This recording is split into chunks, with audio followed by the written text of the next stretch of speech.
जय गुरु जी, शुक्राना गुरु जी, अनंतम शुक्राना गुरु जी। सारी संगत को भी मेरा सुमन आंटी का प्यार भरा जय गुरु जी। संगत जी, ये शिव पुराण के दर्शन आप भी कीजिए।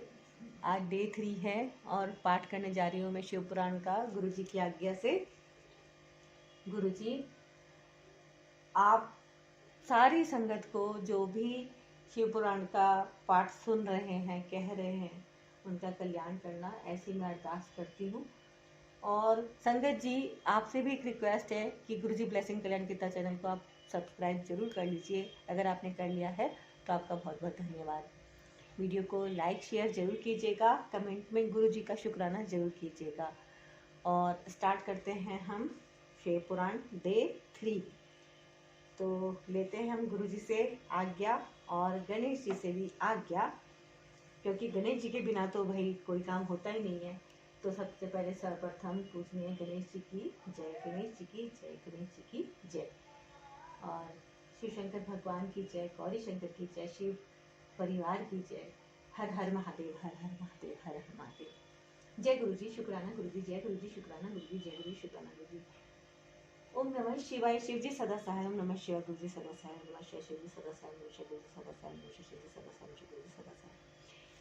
डे 2 में हमने पाठ किया था,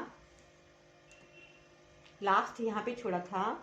जो बड़े आदर से इसे पढ़ता और सुनता है वह भगवान शिव का प्रिय होकर परम गति को प्राप्त करता है ना। देखिए, अगर हमें शिव जी का प्रिय बनना है तो शिव पुराण को तो हमें सुनना ही होगा, है ना। और हम सबको क्या बनना है? शिव जी का प्रिय बनना है। तो शिव पुराण को अगर हम सुनते हैं तो हमारे जितने भी सांसारिक कार्य हैं वो शिव जी ऑटोमेटिकली सेकंडों में ही कर सकते हैं, है ना। हमें बस उनका प्यारा बनना है, उनका ध्यान करना है, उनका सिमरन करना है। तो कर लेते हैं हम। शुरू करती हूँ मैं। कोशिश रहेगी मेरी कम से कम 10 पृष्ठ तो मैं पढ़ूँ, पाठ करूँ। बाकी गुरु जी की जैसी इच्छा, जहाँ तक वो करवाना चाहे उनकी इच्छा, है ना। तो स्टार्ट कर लेते हैं। जय गुरु जी। साध्य, साधन आदि का विचार तथा श्रवण, कीर्तन और मनन, इन 3 साधनों की श्रेष्ठता का प्रतिपादन। व्यास जी कहते हैं, सूत जी, यह वचन सुनकर वे सब महर्षि बोले, अब आप हमें वेदांत सार, सर्व स्वरूप अद्भुत शिव पुराण की कथा सुनाइए। सूत जी ने कहा, आप सब महर्षि गण रोग शोक से रहित कल्याणमय भगवान शिव का स्मरण करके पुराण प्रवर शिव पुराण की, जो वेद के सार तत्व से प्रकट हुआ है, कथा सुनिए। शिव पुराण में भक्ति, ज्ञान और वैराग्य, इन तीनों का प्रीतिपूर्वक गान किया गया है। और वेदांत वेद्य सदस्तु का विशेष रूप से वर्णन है। इस वर्तमान कल्प में जब सृष्टि कर्म आरंभ हुआ था, उन दिनों 6 कुलों के महर्षि परस्पर वाद विवाद करते हुए कहने लगे, अमुक वस्तु सबसे उत्कृष्ट है और अमुक नहीं है। उनके इस विवाद ने अत्यंत महान रूप धारण कर लिया। तब वे सब के सब अपनी शंका के समाधान के लिए सृष्टिकर्ता अविनाशी ब्रह्मा जी के पास गए और हाथ जोड़कर विनय भरी वाणी में बोले, प्रभु, आप संपूर्ण जगत को धारण पोषण करने वाले तथा समस्त कारणों के भी कारण हैं।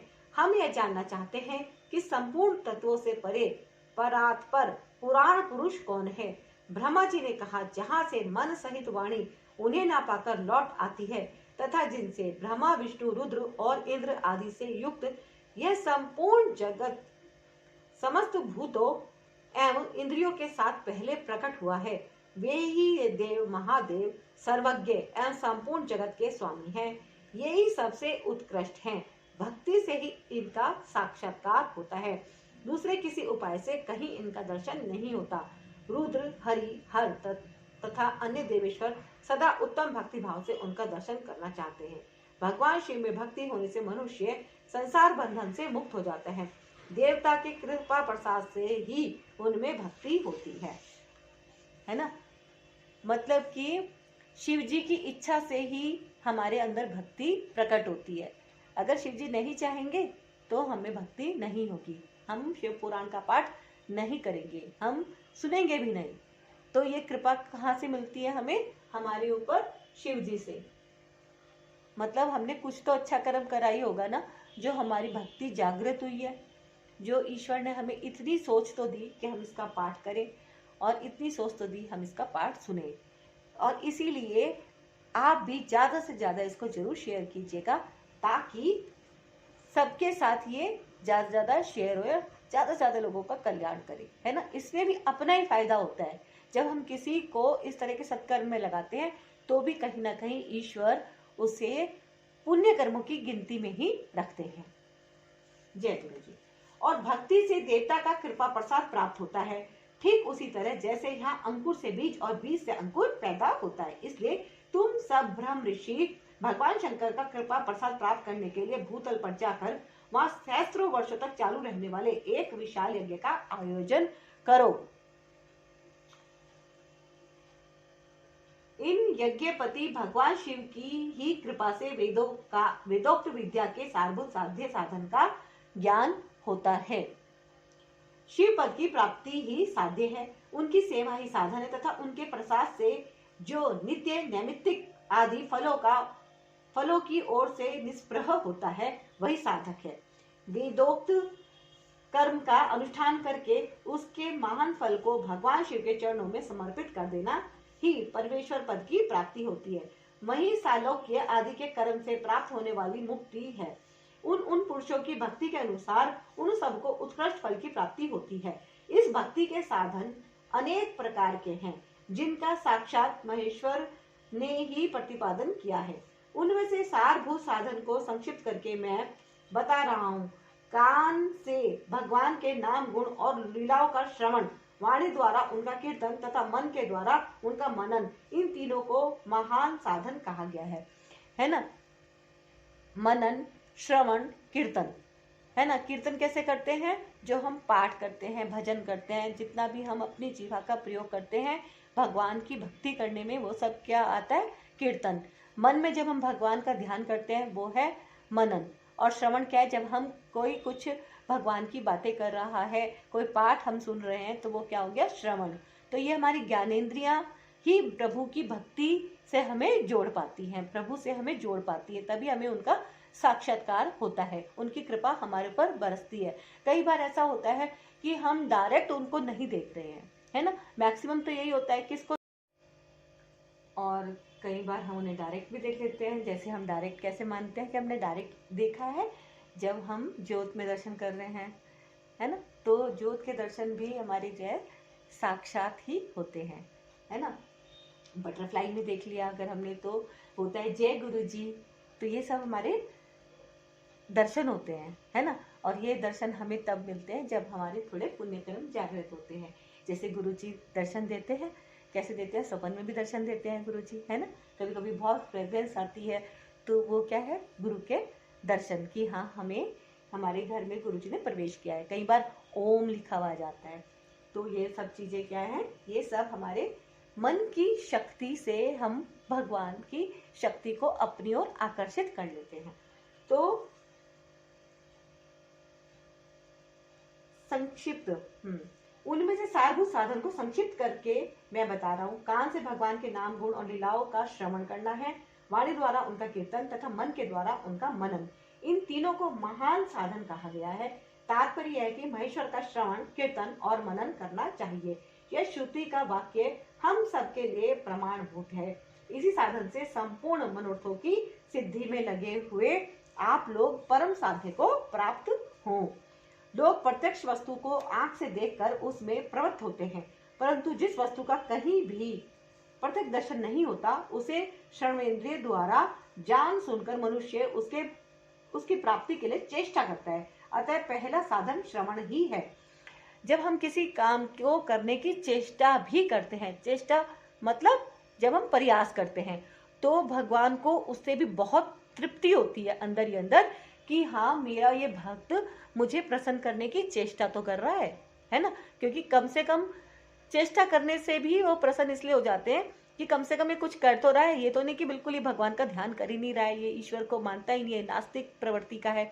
तो क्या चेष्टा से भी हमारे काफी हद तक कष्ट खत्म होते हैं।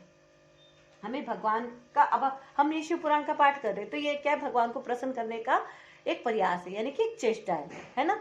तो इसी तरह से अगर आप सुन रहे हैं तो ये भी है भगवान की भक्ति के लिए आप ये उनको प्रसन्न करने की एक चेष्टा है, तो इससे भी कल्याण होता है, क्योंकि हम ये प्रयास कर रहे हैं, अपना भगवान को समय भी दे रहे हैं, है ना। समय क्या दे रहे हैं कि हम 24 घंटा है, 24 घंटे का एक दिन होता है, तो उसमें कम से कम कहते हैं 2.5 घंटे का जो समय होता है वो प्रभु को देना ही चाहिए, ईश्वर की भक्ति में देना ही चाहिए। तो अब हर कोई 2.5 घंटे नहीं निकाल सकता, तो 2.5 घंटे नहीं निकाल सकते तो 1 घंटा, सवा घंटा तो ईश्वर को देना चाहिए ही चाहिए। अतः पहला साधन है श्रवण। उसके द्वारा गुरु के मुख से तत्व को सुनकर श्रेष्ठ बुद्धि वाला विद्वान पुरुष अन्य साधन कीर्तन एवं मनन की सिद्धि करे। क्रमश मनन पर्यंत इस साधन की अच्छी तरह साधना कर लेने पर उसके द्वारा सालोक्य आदि के कर्म से धीरे धीरे भगवान शिव का संयोग प्राप्त होता है। पहले सारे अंगों के रोग नष्ट हो जाते हैं, फिर सब प्रकार का लौकिक आनंद भी विलीन हो जाता है। तो सबसे पहले ब्लेसिंग किस चीज की आती है हमारे पास, कि हमारे जो रोग हैं वो नष्ट हो जाते हैं। आपने सुना होगा गुरुजी भी सबसे पहले क्या करते हैं, जब हम गुरुजी की शरण में जा रहे हैं तो सबसे पहले क्या होता है, जो शरीर में रोग हैं वो ऑटोमेटिकली समाप्त होंगे। सबसे पहले गुरुजी क्या ब्लेस करते हैं, निरोगी काया, कि तुम्हारे रोग खत्म हो। भगवान शंकर की पूजा, उनके नामों के जप तथा उनके गुण रूप विलास और नामों का युक्ति परायण चित्त के द्वारा जो निरंतर परिशोधन या चिंतन होता है उसी को मनन कहा गया है।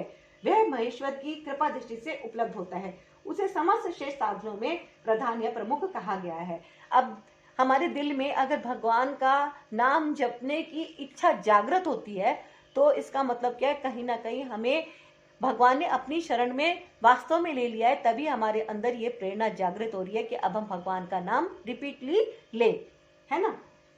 सूत जी कहते हैं, मुनीश्वरों, इस साधन का महात्म्य बताने के प्रसंग में आप लोगों के लिए एक प्राचीन वृतांत का वर्णन करूंगा, उसे ध्यान देकर आप सुने। पहले की बात है, पराशर मुनि के पुत्र मेरे गुरु व्यासदेव जी सरस्वती नदी के सुंदर तट पर तपस्या कर रहे थे। एक दिन सूर्य तुल्य तेजस्वी विमान से यात्रा करते हुए भगवान सनत कुमार असमर्थ वहां आ पहुंचे। उन्होंने मेरे गुरु को वहां देखा, वे ध्यान में मग्न थे। उससे जागने पर उन्होंने ब्रह्मपुत्र सनत कुमार जी को अपने सामने उपस्थित देखा। देखकर वे बड़े वेग से उठे और उनके चरणों में प्रणाम करके मुनि ने उन्हें अर्घ्य दिया और देवताओं के बैठने योग्य आसन भी अर्पित किया। तब प्रसन्न हुए भगवान सनत कुमार विनीत भाव से खड़े हुए व्यास जी से गंभीर वाणी में बोले, मुने, तुम सत्य वस्तु का चिंतन करो, वे सत्य पदार्थ भगवान शिव हैं, सत्य ही शिव है ना। तो इन्होंने बताया है, मुने, तुम सत्य वस्तु का चिंतन करो, वे सत्य पदार्थ भगवान शिव ही हैं, जो तुम्हारे साक्षात्कार के विषय होंगे। भगवान शंकर का श्रवण कीर्तन मनन ये तीनों महत्तर साधन कहे गए हैं। ये तीनों ही वेद सम्मत हैं। पूर्व काल में मैं दूसरे साधनों के संभ्रम में पड़कर घूमता घामता मंद्राचल पर जा पहुंचा और वहां तपस्या करने लगा। तदंतर महेश्वर शिव की आज्ञा से भगवान नंदीकेश्वर वहां आए। उनकी मुझ पर बड़ी दया थी। वे सबके साक्षी तथा शिव गणों के स्वामी भगवान नंदीकेश्वर मुझे स्नेह पूर्वक मुक्ति का उत्तम साधन बताते हुए बोले, भगवान शंकर का श्रवण कीर्तन और मनन ये तीनों साधन वेद सम्मत हैं और मुक्ति के साक्षात कारण है। यह बात स्वयं भगवान शिव ने मुझसे कही है। अतः ब्राह्मण, तुम श्रवणादि तीनों साधनों का ही अनुष्ठान करो। व्यास जी से बारंबार ऐसा कहकर अनुगामियों सहित ब्रह्मपुत्र सनत कुमार परम सुंदर ब्रह्मधाम को चले गए। इस प्रकार पूर्व काल के इस उत्तम वृतांत का मैंने संक्षेप में वर्णन किया। ऋषि बोले, सूत जी, श्रवणादि तीनों साधनों को अब आपने मुक्ति का उपाय बताया है, किंतु जो श्रवण आदि तीनों साधनों में असमर्थ हो वह मनुष्य किस उपाय का अवलंबन करके मुक्त हो सकता है, किस साधनभूत कर्म के द्वारा बिना यत्न के ही मोक्ष मिल सकता है। अध्याय 3 और 4 समाप्त। विंध्येश्वर संहिता का।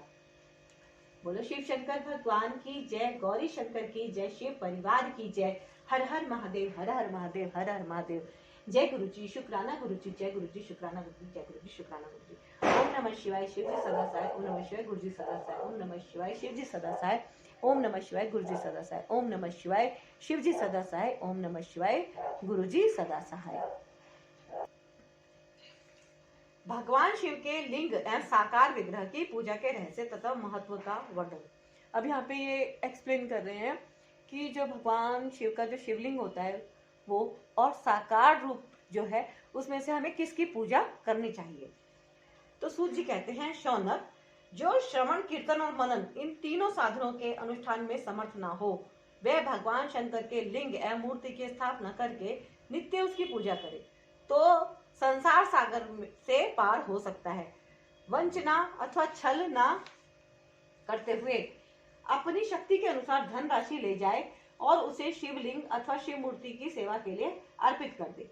साथ ही निरंतर उस लिंग एवं मूर्ति की पूजा भी करे। उसके लिए भक्ति भाव से मंडप, गोपुर, तीर्थ, मठ एवं क्षेत्र की स्थापना करे तथा उत्सव रचाए। वस्त्र, गंध, पुष्प, धूप, दीप तथा पुआ और शाक आदि व्यंजनों से युक्त भांति भांति के भक्ष्य भोजन अन्न नैवेद्य के रूप में समर्पित करे। छत्र, ध्वजा, व्यंजन, चामर तथा अन्य अंगों सहित राजोपचार की भांति सब सामान भगवान शिव के लिंग एवं मूर्ति को चढ़ाए।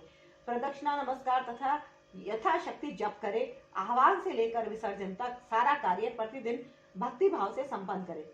इस प्रकार शिवलिंग अथवा शिव मूर्ति में भगवान शंकर की पूजा करने वाला पुरुष श्रवण आदि साधनों का अनुष्ठान ना करे तो भी भगवान शिव की प्रसन्नता से सिद्धि प्राप्त कर लेता है। पहले के बहुत से महात्मा पुरुष लिंग तथा शिव मूर्ति की पूजा करने मात्र से भाव बंधन से मुक्त हो चुके हैं। ऋषियों ने पूछा, मूर्ति में ही सर्वत्र देवताओं की पूजा होती है, लिंग में नहीं, परंतु भगवान शिव की पूजा सब जगह मूर्ति में और लिंग में भी क्यों की जाती है? सूजी ने कहा, महेश्वरों, तुम्हारा यह प्रश्न तो बड़ा ही पवित्र और अत्यंत अद्भुत है। इस विषय में महादेव जी ही वक्ता हो सकते हैं। दूसरा कोई पुरुष कभी और कहीं भी इसका प्रतिपादन नहीं कर सकता। इस प्रश्न के समाधान के लिए भगवान शिव ने जो कुछ कहा है और उसे मैंने गुरुजी के मुख से जिस प्रकार सुना है उसी तरह क्रमश वर्णन करूंगा। एकमात्र भगवान शिव ही ब्रह्म रूप होने के कारण निष्कल निराकार कहे गए हैं। रूपवान होने के कारण उन्हें सकल भी कहा गया है, इसलिए सकल और निष्कल दोनों ही हैं।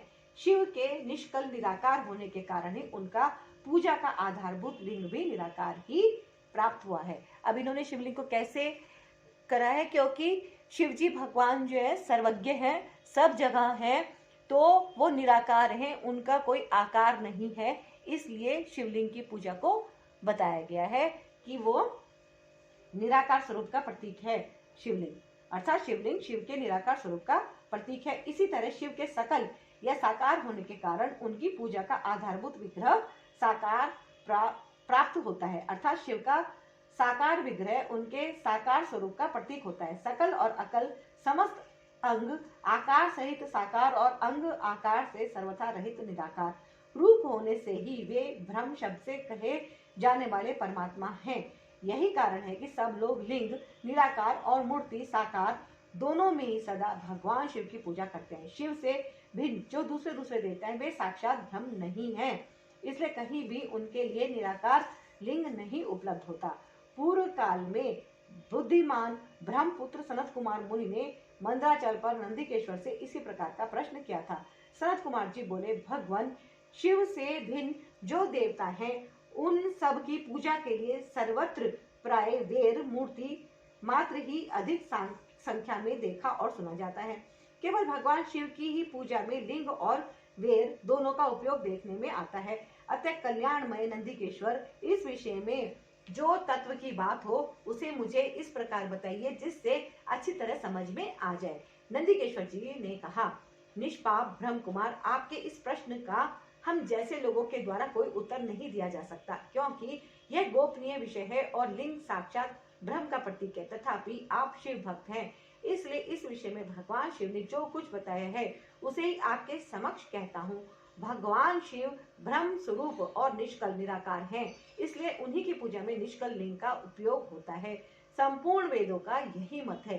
सनत कुमार जी बोले, महाभाग योगेंद्र, आपने भगवान शिव तथा दूसरे देवताओं के पूजन में लिंग और वेर के प्रचार का जो रहस्य विभाग पूर्वक बताया है वह यथार्थ है। इसलिए लिंग और वेर की आदि उत्पत्ति का जो उत्तम वृतांत है उसी को मैं इस समय सुनना चाहता हूँ।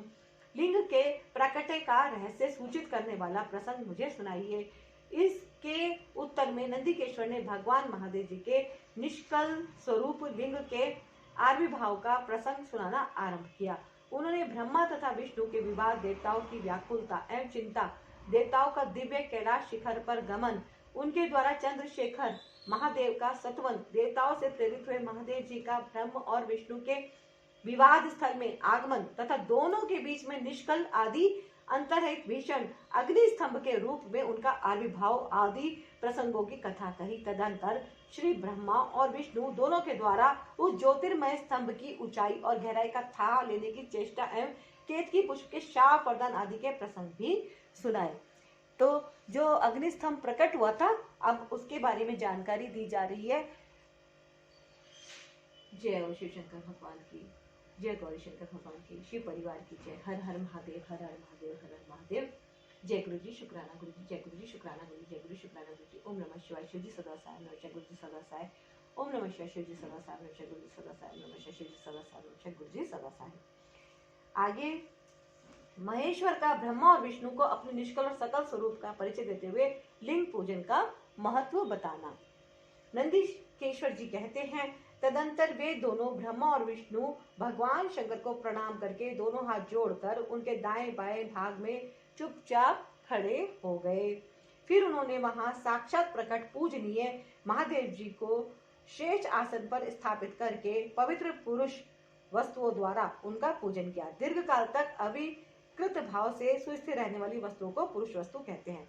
अब ये भी बात बहुत जानने योग्य है। एक पुरुष वस्तु होती है प्रकृति, प्रकृति वाली वस्तुएं क्या है, वो जल्दी मुरझा जाती हैं, और पुरुष वाली वस्तुएं कैसी होती है, ठोस होती हैं, वो पूरी हमेशा ठीक रहती हैं, टिकने वाली होती हैं। दीर्घ काल तक अविकृत भाव से सुस्थिर रहने वाली वस्तुओं को पुरुष वस्तु कहते हैं, और अल्प काल तक ही टिकने वाली क्षण भंगुर वस्तुएं प्राकृत वस्तु कहलाती हैं। इस तरह वस्तु के ये दो भेद जानने चाहिए। किन पुरुष वस्तुओं से उन्होंने भगवान शिव का पूजन किया, यह बताया जाता है। हार, नुपुर, केयूर, किरीट, मणिमय कुंडल, यज्ञोपवीत, उत्तरीय वस्त्र, पुष्प माला, रेशमी वस्त्र, हार, मुद्रिका, पुष्प, तांबुल, कपूर, चंदन एवं अग्रू का अनुलेप, धूप, दीप, श्वेत छत्र, व्यजन, ध्वजा, चंवर तथा अन्य दिव्य उपहारों द्वारा जिनका वैभव वाणी और मन की पहुंच से परे था, जो केवल पशुपति परमात्मा के ही योग्य थे और जिन्हें पशु बद्ध जीव कदापि नहीं पा सकते थे, उन दोनों ने अपने स्वामी महेश्वर का पूजन किया। सबसे पहले वहां ब्रह्मा और विष्णु ने भगवान शंकर की पूजा की। इससे प्रसन्न हो भक्ति पूर्वक भगवान शिव ने वहां नम्र भाव से खड़े हुए उन दोनों देवताओं से मुस्कुरा कर कहा। महेश्वर बोले, पुत्रो, आज का दिन एक महान दिन है। इसमें तुम्हारे द्वारा जो आज मेरी पूजा हुई है, इससे मैं तुम लोगों पर बहुत प्रसन्न हूँ। इसी कारण यह दिन परम पवित्र और महान से महान होगा। आज की यह तिथि शिवरात्रि के नाम से व्याख्यात होकर मेरे लिए परम प्रिय होगी। इसके समय में जो मेरे लिंग, निष्कल अंग, आकृति से रहित निराकार स्वरूप के प्रतीक वेद, सकल साकार रूप के प्रतीक विग्रह, दो तरह के लिंग हुए है ना, एक तो शिवलिंग है ये निराकार, और एक मूर्ति है जिसे वेर कहा गया है, वो साकार। वेर सकल साकार रूप के प्रतीक विग्रह की पूजा करेगा। वह पुरुष जगत की सृष्टि और पालन आदि कार्य भी कर सकता है। जो शिवरात्रि को दिन रात निराहार एवं जितेंद्रिय रहकर अपनी शक्ति के अनुसार निश्चल भाव से मेरी यथोचित पूजा करेगा, उसको मिलने वाले फल का वर्णन सुनो। एक वर्ष तक निरंतर मेरी पूजा करने पर जो फल मिलता है, वह सारा फल केवल शिवरात्रि को मेरा पूजन करने से मनुष्य तत्काल प्राप्त कर लेता है। जैसे पूर्ण चंद्रमा का उदय समुद्र की वृद्धि का अवसर है, उसी प्रकार यह शिवरात्रि तिथि मेरे धर्म की वृद्धि का समय है। इस तिथि में मेरी स्थापना आदि का मंगलमय उत्सव होना चाहिए। पहले मैं जब ज्योतिर्मय स्तंभ रूप से प्रकट हुआ था, वह समय मार्गशीर्ष मास में आद्रा नक्षत्र से युक्त पूर्णमासी प्रतिपदा है।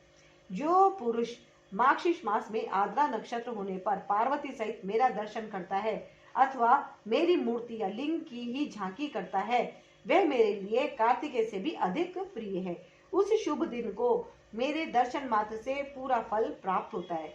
यदि दर्शन के साथ साथ मेरा पूजन भी किया जाए तो इतना अधिक फल प्राप्त होता है कि उसका वाणी द्वारा वर्णन नहीं हो सकता। वहां पर मैं लिंग रूप से प्रकट होकर बहुत बड़ा हो गया था, अतः उस लिंग के कारण यह भूतल लिंग स्थान के नाम से प्रसिद्ध हुआ। जगत के लोग इसका दर्शन और पूजन कर सकें, इसके लिए यह अनादि और अनंत ज्योतिर्स्तंभ अथवा ज्योतिर्मय लिंग अत्यंत छोटा हो जाएगा। यह लिंग सब प्रकार के भोग सुलभ कराने वाला तथा भोग आदि मोक्ष का एकमात्र साधन है। इसका दर्शन, स्पर्श और ध्यान किया जाए तो यह प्राणियों को जन्म और मृत्यु के कष्ट से छुड़ाने वाला है। अग्नि के पहाड़ जैसा जो यह शिवलिंग यहाँ प्रकट हुआ है, इसके कारण यह स्थान अरुणाचल नाम से प्रसिद्ध होगा। यहाँ अनेक प्रकार के बड़े बड़े तीर्थ प्रकट होंगे। इस स्थान में निवास करने या मरने से जीवों का मोक्ष तक हो जाएगा। मेरे दो रूप हैं, सकल और निष्कल। दूसरे किसी के ऐसे रूप नहीं हैं। पहले मैं स्तंभ रूप से प्रकट हुआ, फिर अपने साक्षात रूप से। ब्रह्म भाव मेरा निष्कल रूप है और महेश्वर भाव सकल रूप, ये दोनों मेरे ही सिद्ध रूप हैं। मैं ही परब्रह्म परमात्मा हूँ। कला युक्त और अकल मेरे ही स्वरूप है। ब्रह्म रूप होने के कारण मैं ईश्वर भी हूँ। जीवों पर अनुग्रह आदि करना मेरा कार्य है। ब्रह्मा और केशव मैं सबसे बृहत और जगत की वृद्धि करने वाला होने के कारण ब्रह्म कहलाता हूँ। सर्वत्र सम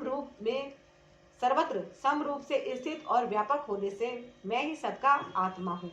सर्ग से लेकर अनुग्रह तक आत्मा या ईश्वर से भिन्न जो जगत संबंधी 5 कृत्य हैं, वे सदा मेरे ही हैं। मेरे अतिरिक्त दूसरे किसी के नहीं है, क्योंकि मैं ही सबका ईश्वर हूँ। पहले मेरी ब्रह्म रूपता का बोध कराने के लिए निष्कल लिंग प्रकट हुआ था। फिर अज्ञात ईश्वर तत्व का साक्षात्कार कराने के निमित्त मैं साक्षात जगदीश्वर ही सकल रूप में तत्काल प्रकट हो गया। अतः मुझ में जो ईश्वरत्व है उसे ही मेरा सकल रूप जानना चाहिए, तथा जो यह मेरा निष्कल स्तंभ है वह मेरे ब्रह्म रूप का बोध कराने वाला है।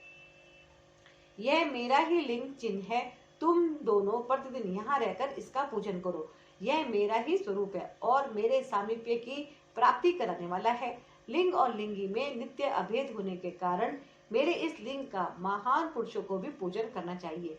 मेरे एक लिंग की स्थापना करने का यह फल बताया गया है कि उपासक को मेरी समानता की प्राप्ति हो जाती है। यदि एक के बाद दूसरे शिवलिंग की भी स्थापना कर दी गई, तब तो उपासक को फल रूप से मेरे साथ एकत्व सायुज्य मोक्ष रूप फल प्राप्त होता है। प्रधानतया शिवलिंग की ही स्थापना करनी चाहिए। मूर्ति की स्थापना उसकी अपेक्षा गौण कर्म है। शिवलिंग के अभाव में सब ओर से सवेर मूर्ति युक्त होने पर भी वह स्थान क्षेत्र नहीं कहलाता। देखिए कितनी बड़ी बात इसमें बताई गई है कि शिवलिंग की स्थापना करवानी चाहिए। अब देखिए आम जन के बस का शिवलिंग की स्थापना कराना तो है ही नहीं, तो इसलिए हम लोग अब क्या कर सकते हैं। हम लोग जो कि हम बिल्कुल साधारण मनुष्य हैं, प्रभु की प्राप्ति के लिए जो सत्कर्म है उनको ही बढ़ाएं, उनको ही ज़्यादा से ज़्यादा करें। तो मनुष्य को चाहिए कि वो शिव पुराण का पाठ जितनी ज़्यादा बार वो सुन सकता है उसको अवश्य सुनना ही चाहिए, है ना। साल में 1 बार, 2 बार, 4 बार, 6 बार या महीने में 1 बार, जैसी भी उसकी श्रद्धा भक्ति जगती है उसे अवश्य सुनना चाहिए। बहुत इंपॉर्टेंट है। तो यही अध्याय 9 यहाँ पे समाप्त हुआ है विंध्येश्वर संहिता का। बोलो शिव शंकर भगवान की जय, गौरी शंकर की जय, शिव परिवार की जय। हर हर महादेव, हर हर महादेव, हर हर महादेव। जय गुरु जी, शुक्राना गुरु जी, जय गुरु जी, शुक्राना गुरु जी, जय गुरु जी, शुक्राना गुरु जी। ओम नमः शिवाय, शिव जी सदा सहाय। ओम नमः शिवाय, गुरु जी सदा सहाय। ओम नमः शिवाय, शिव जी सदा सहाय। ओम नमः शिवाय, गुरु जी सदा सहाय। ओम नमः शिवाय, शिव जी सदा सहाय। ओम नमः शिवाय, गुरु जी सदा सहाय। हे गुरु जी महाराज, मैं शिव पुराण का पाठ कर रही हूँ, तो पाठ करने वाले का भी और पाठ को जितने भी सुन रहे हैं, जितनी भी संगत सुन रही है, उन सब का आप कल्याण करना, हम सबकी पूरी तरह से रक्षा करना, घर परिवार में सुख समृद्धि देना, सबका जीवन सुखी करना, सर्वदा भला करना गुरु जी। अब आ जाते हैं हम 5 कृत्यों का प्रतिपादन। प्रणव एवं पंचाक्षर मंत्र की महत्ता। ब्रह्मा विष्णु द्वारा भगवान शिव की स्तुति तथा उनका अंतर्ध्यान होना। ब्रह्मा और विष्णु ने पूछा, प्रभु सृष्टि आदि 5 कृत्यों के लक्षण क्या हैं? यह हम दोनों को बताइए। भगवान शिव बोले, मेरे कर्तव्यों को समझना अत्यंत गहन है, तथापि मैं कृपा पूर्वक तुम्हें उनके विषय में बता रहा हूँ। ब्रह्मा और अच्युत, सृष्टि, पालन, संहार, तिरोभाव और अनुग्रह, ये 5 ही मेरे जगत संबंधी कार्य हैं जो नित्य सिद्ध है। संसार की रचना का जो आरंभ है उसी को सर्ग या सृष्टि कहते हैं। मुझसे पालित होकर सृष्टि का सुस्थिर रूप से रहना ही उसकी स्थिति है। सृष्टि बनी और सृष्टि बनने के बाद अब वो स्थिर है, तो स्थिर है तो कौन स्थिर करे हुए है? भगवान शंकर, भोलेनाथ, है ना।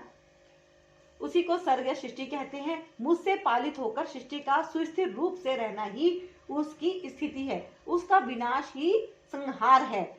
जब उसका विनाश होता है तो संहार। ये शिव जी अपने 5 कर्तव्यों के बारे में बता रहे हैं कि शिव जी क्या कर्तव्य करते हैं हम सबके लिए, हम सबके प्रति, है ना। तो कि शिव पुराण को जब हम सुन रहे हैं तो हम थोड़ा समझ के सुन रहे हैं, है ना। प्राणों के उत्क्रमण को तिरोभाव कहते हैं। इन सबसे छुटकारा मिल जाना ही मेरा अनुग्रह है ना। ये भी तो प्रभु का अनुग्रह ही है अगर हमें मुक्ति मिलती है तो, है ना। इस प्रकार मेरे 5 कृत्य हैं। सृष्टि आदि जो 4 कृत्य हैं वे संसार का विस्तार करने वाले हैं, और 5वां कृत्य जो अनुग्रह है वो मोक्ष का हेतु है। वे सदा मुझ में ही अचल भाव से स्थिर रहता है। मेरे भक्तजन इन 5 कृत्यों को 5 भूतों में देखते हैं। सृष्टि भूतल में है, स्थिति जल में है, संहार अग्नि में है, तिरोभाव वायु में है और अनुग्रह आकाश में स्थित है। पृथ्वी से सबकी सृष्टि होती है, जल से सबकी वृद्धि एवं जीवन रक्षा होती है, आग सबको जला देती है, वायु सबको एक स्थान से दूसरे स्थान पर ले जाती है और आकाश सबको अनुग्रहित करता है।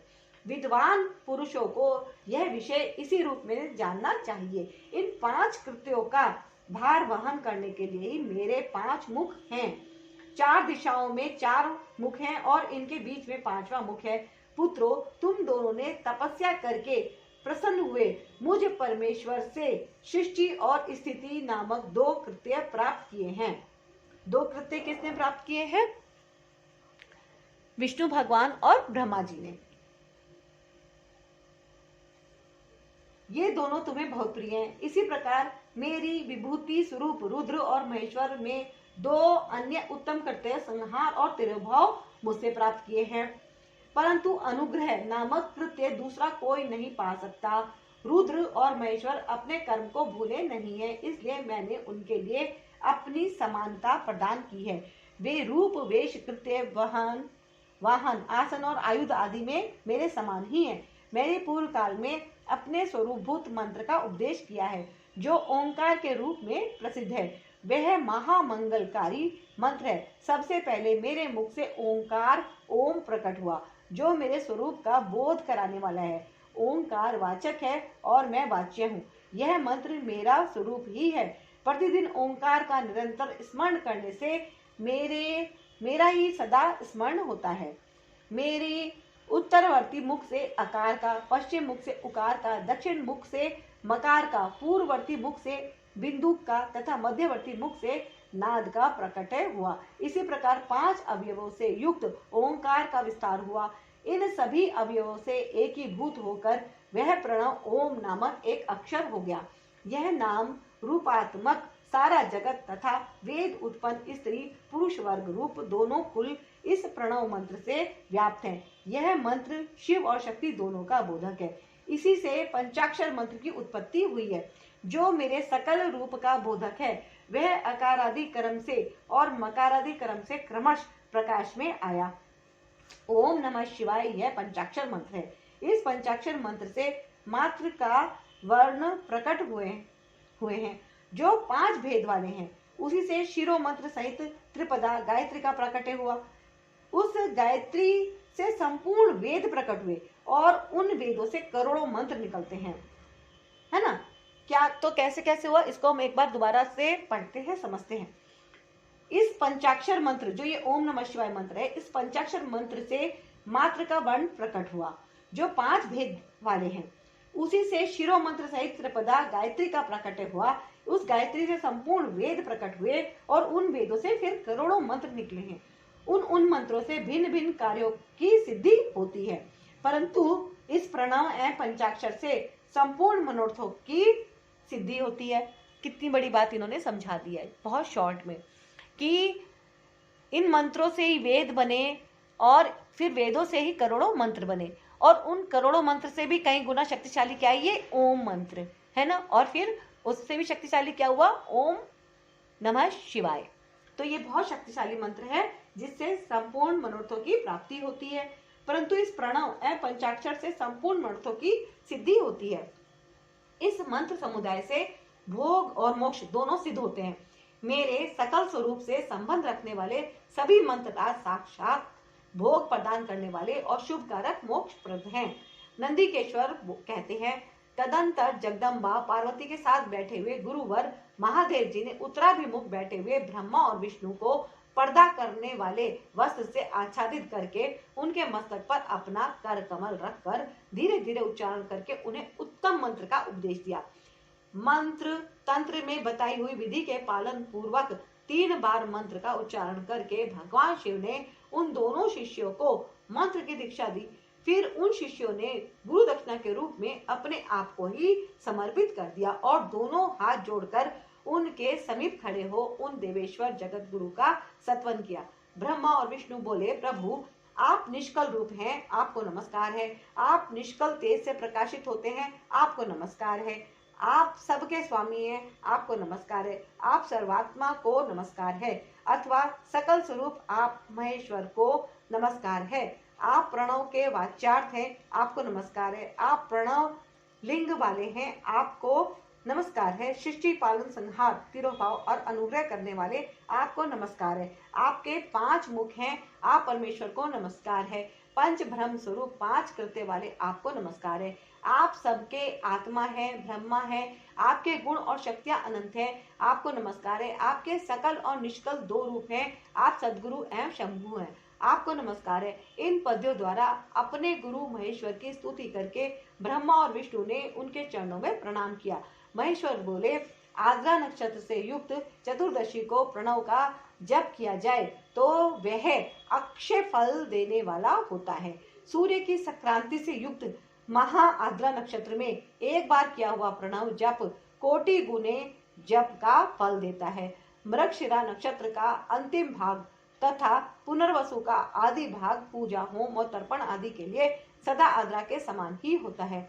यह जानना चाहिए, मेरा या मेरे लिंग का दर्शन प्रभात काल में ही प्रातः और संगव मध्याह्न के पूर्व काल में करना चाहिए। मेरे दर्शन पूजन के लिए चतुर्दशी तिथि निशित व्यापनी अथवा प्रदोष व्यापनी लेनी चाहिए, क्योंकि परिवर्तनी तिथि से संयुक्त चतुर्दशी की ही प्रशंसा की जाती है।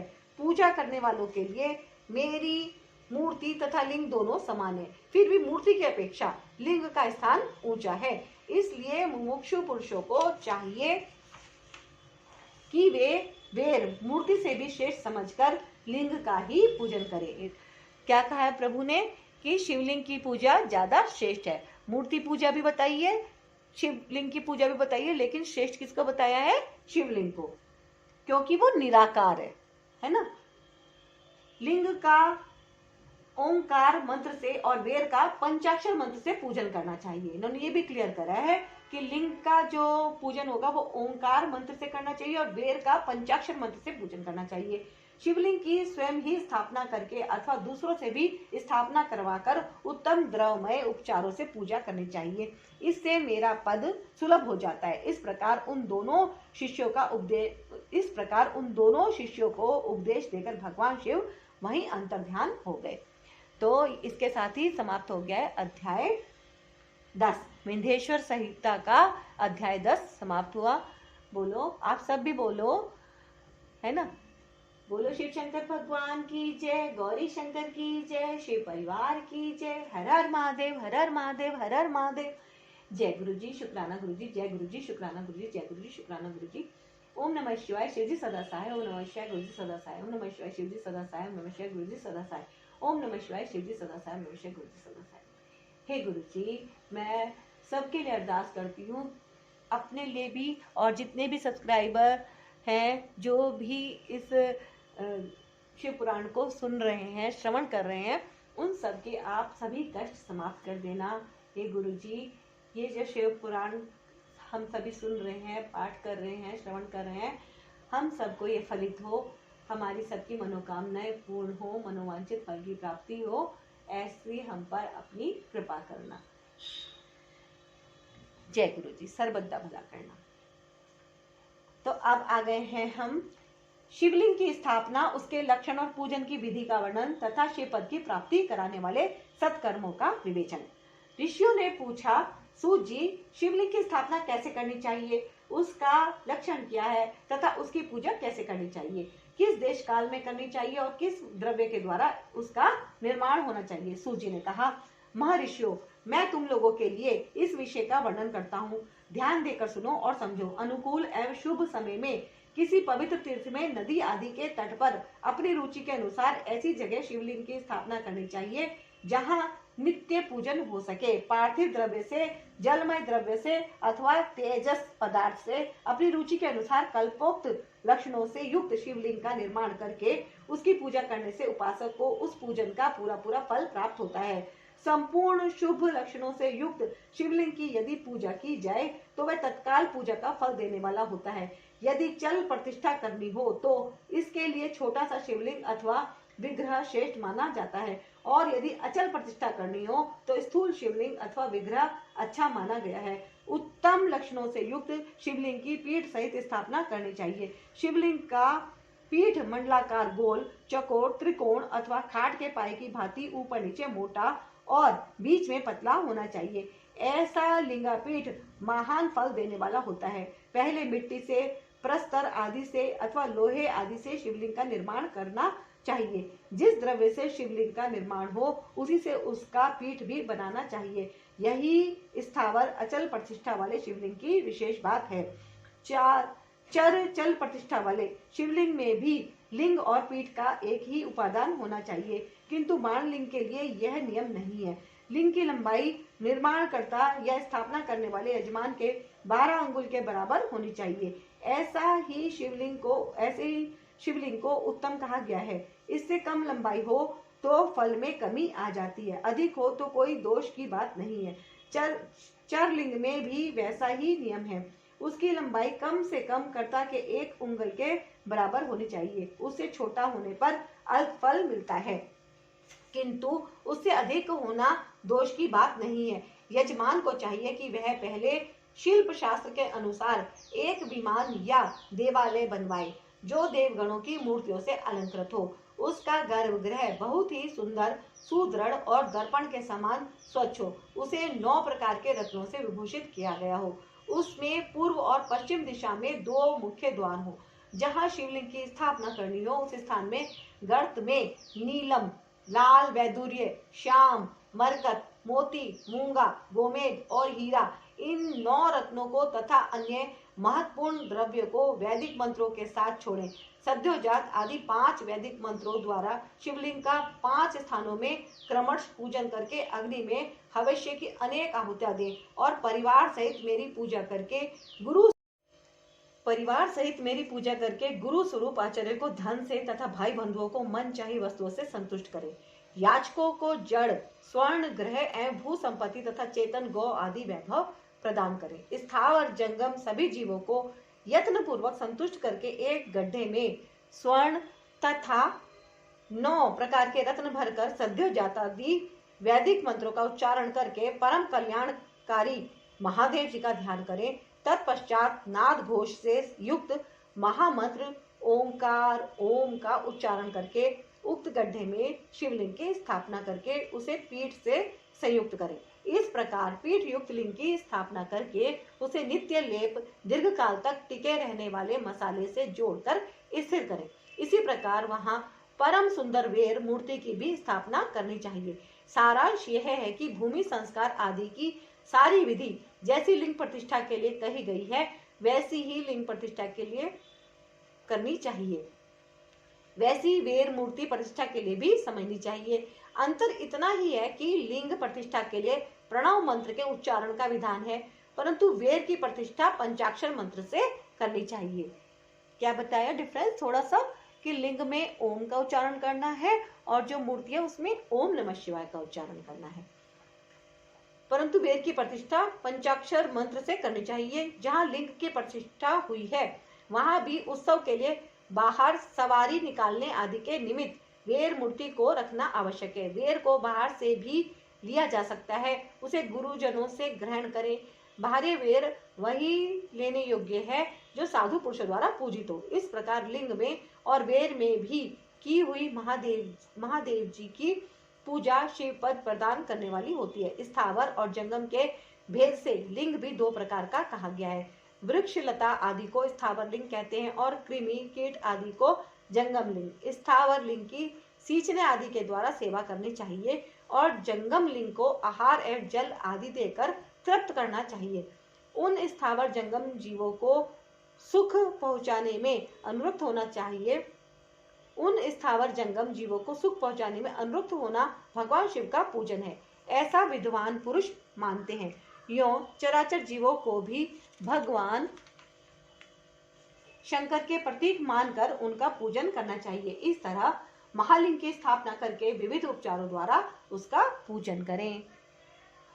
अपनी शक्ति के अनुसार नित्य पूजा करनी चाहिए तथा देवालय के पास ध्वजारोपण आदि करना चाहिए। शिवलिंग साक्षात शिव का पद प्रदान करने वाला है अथवा चरलिंग में षोडशोपचारों द्वारा यथोचित रीति से क्रमश पूजन करें। यह पूजन भी शिव पद प्रदान करने वाला है। आह्वान, आसन, अर्ध्य, पाद्य, पाद्यांग आचमन, अभ्यंग पूर्वक स्नान, वस्त्र एवं यज्ञोपवीत, गंध पुष्प धूप दीप नैवेद्य तांबूल समर्पण, नीराजन, नमस्कार और विसर्जन, ये 16 उपचार हैं। अथवा अर्ध्य से लेकर नैवेद्य तक विधिवत पूजन करें। अभिषेक, नैवेद्य, नमस्कार और तर्पण, ये सब यथाशक्ति नित्य करें। इस तरह किया हुआ शिव का पूजन शिव पद की प्राप्ति कराने वाला होता है। अथवा किसी मनुष्य के द्वारा स्थापित शिवलिंग में, ऋषियों द्वारा स्थापित शिवलिंग में, देवताओं द्वारा स्थापित शिवलिंग में, अपने आप प्रकट हुए स्वयंभू लिंग में तथा अपने द्वारा नूतन स्थापित हुए शिवलिंग में भी उपचार समर्पण पूर्वक जैसे तैसे पूजन करने से या पूजन की सामग्री देने से भी मनुष्य ऊपर जो कुछ कहा गया है वह सारा फल प्राप्त कर लेता है। क्रमशः परिक्रमा और नमस्कार करने से भी शिवलिंग शिव पद की प्राप्ति कराने वाला होता है। यदि नियम पूर्वक शिवलिंग का दर्शन मात्र कर लिया जाए तो वह भी कल्याणप्रद होता है। मिट्टी, आटा, गाय के गोबर, फूल, कनेर, पुष्प, फल, गुड़, मक्खन, भस्म अथवा अन्न से भी अपनी रुचि के अनुसार शिवलिंग बनाकर तदनुसार उसका पूजन करें। अथवा प्रतिदिन 10,000 प्रणव मंत्र का जप करें अथवा दोनों संध्याओं के समय एक एक सहस्त्र प्रणव का जप किया करें। यह क्रम भी शिव पद की प्राप्ति कराने वाला होता है, ऐसा जानना चाहिए। जप काल में मकरांत प्रणव का उच्चारण मन की शुद्धि करने वाला होता है। समाधि में मानसिक जप का विधान है तथा अन्य सब समय भी उपांशु जप ही करना चाहिए। नाद और बिंदु से युक्त ओंकार के उच्चारण को विद्वान पुरुष समान प्रणव कहते हैं। यदि प्रतिदिन आदर पूर्वक 10,000 पंचाक्षर मंत्र का जप किया जाए अथवा दोनों संध्याओं के समय एक एक सहस्त्र का ही जप किया जाए तो उसे शिव पद की प्राप्ति कराने वाला समझना चाहिए। ब्राह्मणों के लिए आदि में प्रणव से युक्त पंचाक्षर मंत्र अच्छा बताया गया है। कलश से किया हुआ स्नान, मंत्र की दीक्षा, मातृकाओं का न्यास, सत्य से पवित्र अंतरकरण वाला ब्राह्मण तथा ज्ञानी गुरु, इन सब को उत्तम माना गया है। द्विजों के लिए नमः शिवाय के उच्चारण का विधान है। द्विजों के लिए अंत में नमः पद के प्रयोग की विधि है, अर्थात वे शिवाय नमः इस मंत्र का उच्चारण करें। स्त्रियों के लिए भी कहीं कहीं विधि पूर्वक नमोंत उच्चारण का ही विधान है, अर्थात वे भी शिवाय नमः का जाप करें। कोई कोई ऋषि ब्राह्मण की स्त्रियों के लिए नमः पूर्वक शिवाय के जप की अनुमति देते हैं, परंतु अर्थात वे नमः शिवाय का जप करे। पंचाक्षर मंत्र का 5 करोड़ जप करके मनुष्य भगवान सदाशिव के समान हो जाता है। 1, 2, 3 अथवा 4 करोड़ का जप करने से क्रमश ब्रह्मा, विष्णु, रुद्र तथा महेश्वर का पद प्राप्त होता है।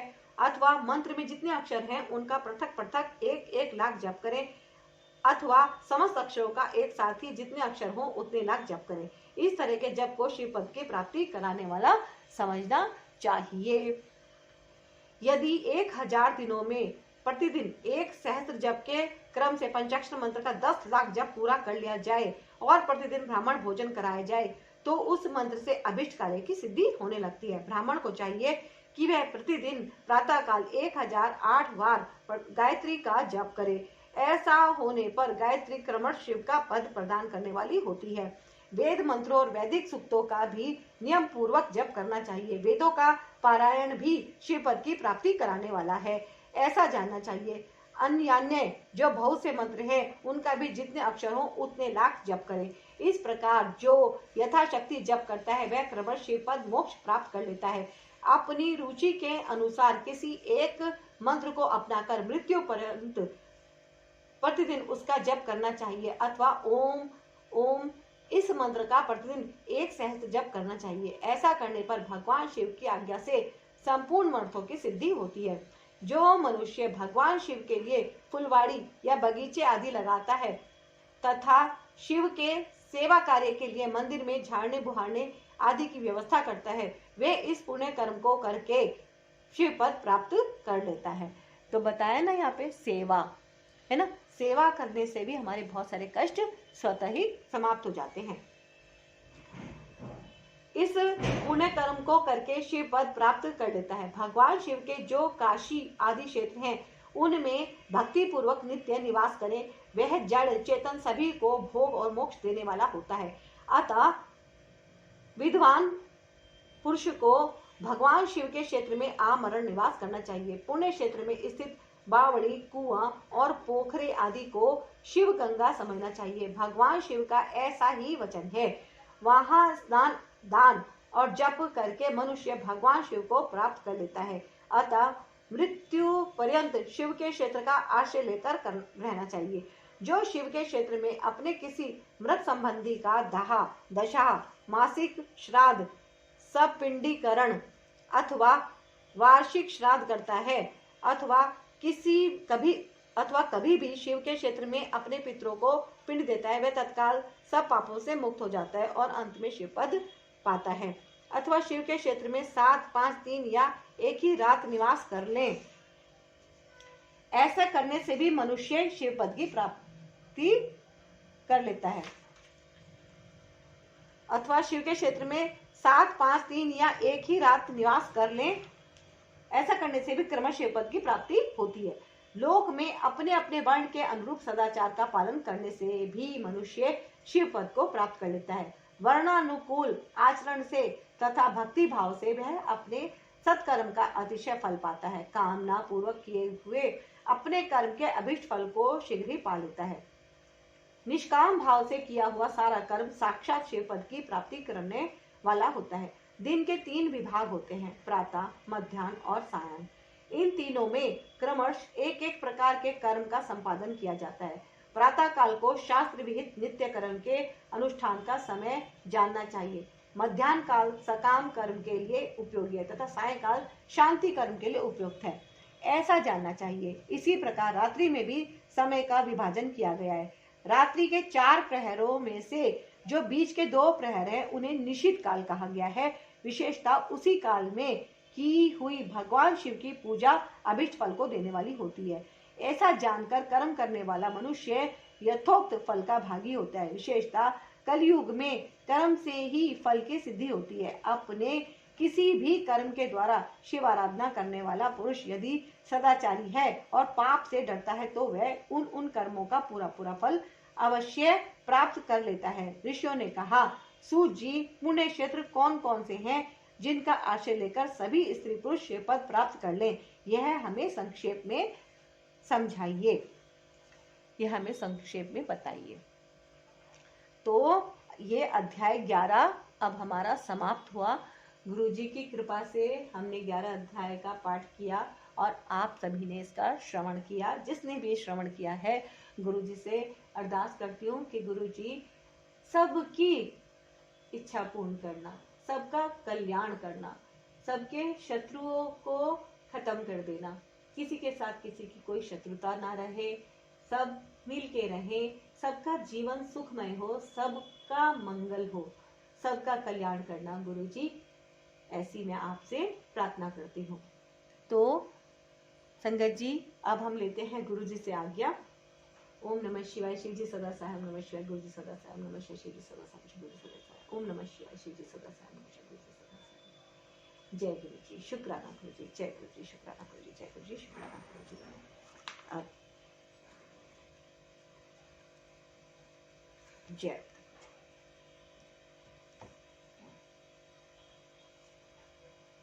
जय गुरु जी, शुक्राना गुरु जी। संगत जी, गुरु जी ब्लेसिंग कल्याण कीर्तन चैनल को अगर आपने अभी तक सब्सक्राइब नहीं किया है तो अभी कर लीजिए। वीडियो को लाइक शेयर जरूर कीजिएगा, कमेंट में गुरु जी का शुक्राना भी जरूर कीजिएगा। जय गुरु जी, शुक्राना गुरु जी।